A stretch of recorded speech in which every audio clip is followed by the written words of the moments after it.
Hello, everyone. Today we're going to look at a very beautiful and, yes, a very important poem for your exams, Time and Time Again by the amazing A.K. Ramanujan. Hello, my dear students, my pyare bachcho, how are you all? I know, exam time means lots of tension, right? But please, don't you worry at all. I am here, and together we are going to make this poem so simple that you will score full marks for sure. Okay? Let's start. So before we dive into the poem, it's always a good idea to know a little bit about the poet. I mean, who was this person? It really helps us understand what he was trying to say. So let's get to know the brilliant A.K. Ramanujan. You see, A.K. Ramanujan was a truly special person. He was like a bridge connecting our ancient Indian past with the modern world.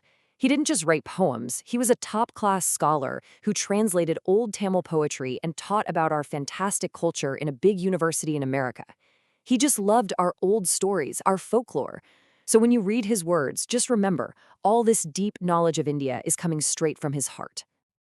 Okay, now that we know a little about the man behind the poem, let's listen to his beautiful words.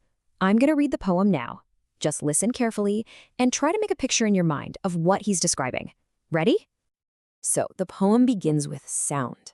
Just imagine an old city with lots and lots of clock towers, and none of them are ticking at the exact same time. Can you hear it? Some bells are deep, some are lighter. It's like a beautiful, messy song. So you might be wondering, why are they all different? Well, the poet gives us some really lovely human reasons. Maybe the metal they were made from, the alloy, wasn't mixed perfectly. Or maybe the person who made the clock had a shaky hand. See? It's all about little accidents and the imperfect touch of a human being. And right here, this is where the poem takes a big turn. Suddenly, he's not talking about clocks anymore.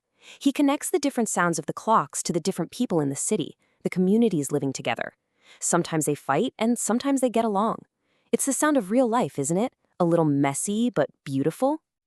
And then, just like that, silence. One day, you look up, and one of the clocks is broken. Its face is gone, it's not making any sound. And why? Well, it could be something man-made, like a riot, or it could be something as powerful as a lightning strike. In one moment, that beautiful music is just gone. So what is all this about? Clocks, riots, lightning? It might seem confusing, but don't you worry. All right, it's very simple once you see the main idea. Let's break it down together, okay? Okay, part one. The most important idea here, the main metaphor, is that a city, or even our whole country, India, is like all those different clocks. We have so many different communities, different languages, different traditions. We are all ticking together. Not perfectly, but we are making one big, unique sound. Now, Beta, for your exam, this is a very important question. You must remember why the clocks were different. The poem gives us three simple reasons. Number one, the material, the accidents of alloy. Number two, the maker's shaking hand, which just means human mistakes. And number three, the donor's whim, meaning the personal choices of the people who paid for the clocks. It's these small things that make everything different and unique. Just look at this picture. It explains it so well. See, these clocks aren't just telling us the time. No, each one is telling its own story. Their little faults, their unique sounds, that's what gives them character. It's just like the different communities that make our cities so interesting and full of life. All right, now for part two. This is where the poem becomes really powerful, because Ramanujan isn't just talking about clocks, is he? He's talking about us. He's talking about our society. Now, he uses these two big phrases, but don't get scared of them.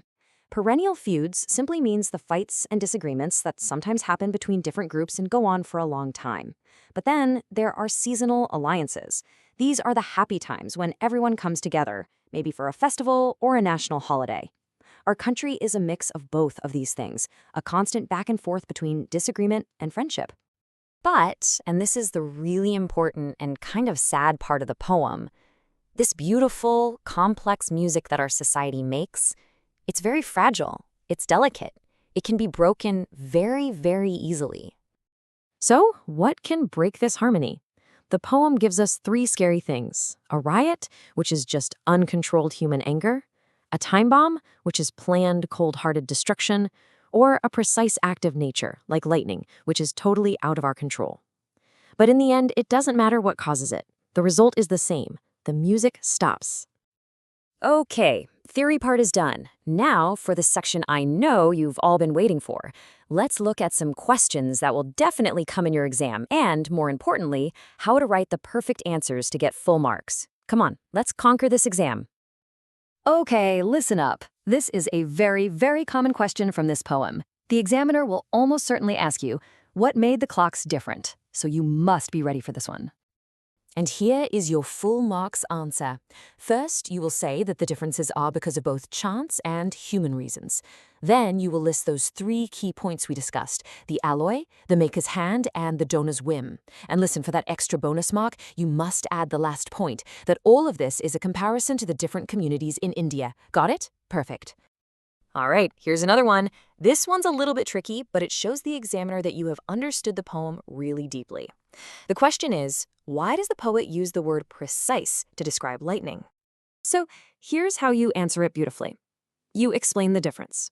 A riot is messy and all over the place, right? But a lightning bolt, it hits one single spot with amazing power and accuracy.